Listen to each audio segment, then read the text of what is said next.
karena kita base-nya banyak di Jakarta, yang kita pelajari juga adalah ternyata orang Jakarta itu walaupun kerja di rumah malah makin nggak punya waktu dan akhirnya jadi malah butuh sesuatu yang sangat-sangat praktis tapi mengenyangkan.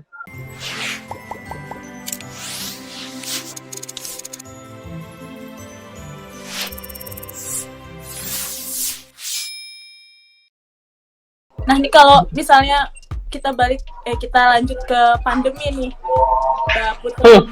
Ini yang buat Sahabat Nova juga penasaran. Kabarnya untung sampai 270% itu resepnya apa ya, Mbak ya? Bisa menguntungkan dan sukses seperti itu. Kiat-kiatnya apa? Kenapa pada masa pandemi bisa malah naik gitu ya? Aku rasa jadi pandemi ini kita tuh internally nyebutnya blessing in disguise. And I keep repeating this karena menurut aku ini adalah blessing beneran. Karena Matt Bagel itu 80% dari bisnisnya itu datang dari online. Jadi kita bisnis modelnya dari awal banyak mengandalkan partner-partner online gitu kan. Sehingga pada saat pandemi, alhamdulillah karena bisnis modelnya seperti itu, jadi dampaknya jadi tidak terlalu besar. Karena ternyata orang walaupun pandemi tetap beli makan di luar, ya kan? Karena walaupun mereka di rumah, mereka ternyata malah makin sibuk, bukannya malah makin nggak sibuk. Jadi mereka malah nggak punya waktu buat masak. Gitu. Nah, terus karena kita base-nya banyak di Jakarta, yang kita pelajari juga adalah ternyata orang Jakarta itu walaupun kerja di rumah malah makin nggak punya waktu dan akhirnya jadi malah butuh sesuatu yang sangat-sangat praktis tapi mengenyangkan untuk makannya. Nah, akhirnya gara-gara ada pergerakan cara orang membeli, yang tadinya datang ke outlet jadi nggak datang ke outlet, yang tadinya punya waktu jadi nggak punya waktu, yang tadinya bisa makan siang nasi padang jadi nggak punya waktu buat makan siang se-ekstensif itu gitu kan.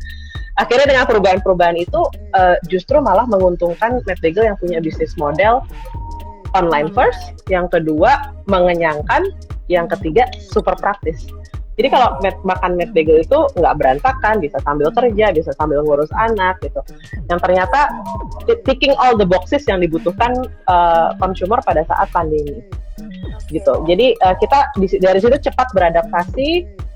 Justru malah pada saat pandemi kemarin kita ngejar untuk buka toko. Supaya nambahin channel penjualan gitu ya. Akhirnya kita malah buka toko, malah buka marketplace, malah ngoyo gitu ya, karena kita malah melihat ada potensi nih gitu. Akhirnya itu sih yang kita fokusin malah jadi intinya sih sebetulnya gimana, kenapa bisa, I think karena kita cepat beradaptasi membaca peluang. Kita cepat juga melihat, oh ternyata orang tuh bergeraknya begini, ternyata orang tuh, jadi market understanding-nya tuh harus cepat gitu kan.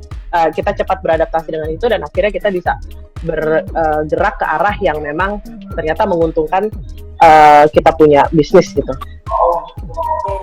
Jadi memang menjawab masalah dan pintar beradaptasi dengan situasi itu ya Mbak ya, kuncinya itu ya untuk bisnis. Yes, dan I think ini bisa diaplikasikan tidak hanya pada saat pandemi, karena kan sebetulnya karena ini buat semua bisnis sebetulnya, ini salah satu yang aku berusaha terapkan juga di timnya Matt Bagel. Kita selalu bicara data, kita selalu baca tren, kita selalu baca angka gitu ya, supaya kita pada saat kita decide kita nggak kira-kira gitu, oh kira-kira ya beginilah gitu, ya kira-kira bisalah pakai feeling gitu kan. Jadi apalagi sekarang kan banyak kita sudah digital sekali ya, jadi platform-platform baik marketplace, baik platform online yang lainnya, mereka banyak memberikan data-data balik ke merchant gitu ya. Kalau bisa sih data itu dipelajari, jadi kita tahu oh arahnya ke sini, oh kira-kira kayak ini, jadi kita reaksinya efektif, efisien gitu. Apalagi kalau kita bicara bisnis ya yang kecil kayak ya Matt Bagel itu kan sebetulnya bisnis rumahan. Jadi mindset kita tuh bisnis kecil terus, mindsetnya tuh kayak gimana caranya supaya budgetnya efektif efisien gitu. Jadi kita hanya invest di tempat-tempat yang memang kita rasa perlu dan returnnya akan maksimal gitu. Jadi go digital itu dengan penggunaan media sosial, marketplace itu sangat membantu ya Mbak ya, Mbak Putri. Wah, bukan membantu lagi sih, menurut aku itu adalah Ya, Mbak. ya, karena kebetulan memang Mad Bagel bisnis modelnya online first, jadi ya semua platform online kita ada, termasuk di marketplace. Oke, jadi datang dari dalam diri dulu ya Mbak ya, baru melihat ke luar. Oke. Ada pertanyaan menarik juga nih Mbak dari Ruth Hanjang Sana. Oke. Gimana tips inovasi untuk produk makanan seperti ini? Risetnya harus seperti apa ya supaya nggak follow the trend aja?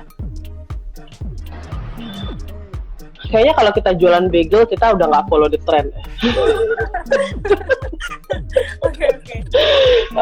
Jadi following the trend tuh emang kayaknya tidak ada di journey kita lah ya. Memang kita tidak diawali dengan sesuatu yang trendy gitu. Cuman pada kesininya kita selalu punya R&D. Jadi we always do R&D. Whether or not kita mau launch produk baru, kita selalu R&D. Apakah nanti produk itu akhirnya di launch atau tidak, kita tetap R&D gitu kan. Jadi kita punya lini-lini produk yang selalu ada gitu.